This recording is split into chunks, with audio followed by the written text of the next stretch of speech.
Hey, good morning, everyone. Happy Monday to you. It's the start of a new week, a new work week, a new school week for a lot of our audience. And so I hope that your Monday, if you're watching first thing or later in the day, I just hope that your Monday is off to a great start so far, whatever point in the day it is, wherever you are. So we have a devotion today from 2 Corinthians chapter 1, verse 8. And this is the Apostle Paul writing to a group of Christians in the city of Corinth. And he writes this.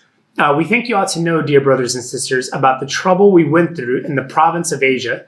We were crushed and overwhelmed beyond our ability to endure, and we thought we would never live through it. One of the greatest misconceptions and flat-out lies in the Christian church is that all doubt is wrong and sinful. While there are many examples of doubt in the scriptures, the Apostle Paul is a prime example of doubt expressing itself in the context of obedience and faith.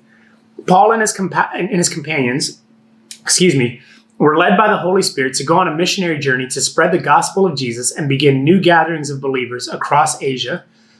While on this journey, they endured incredible hardships and challenges, so much so that they doubted they'd be able to make it out alive.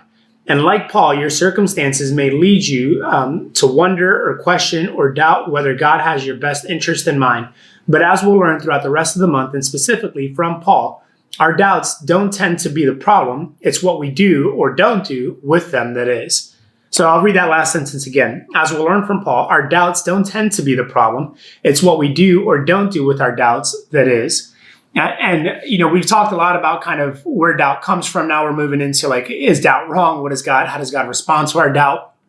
And, it's really easy to just kind of label and stereotype that all doubt is bad, all doubt is wrong. But you look at what Paul wrote here. He's like, we thought we would never live through it. So he doubted his life. He doubted whether or not God was going to allow him to live.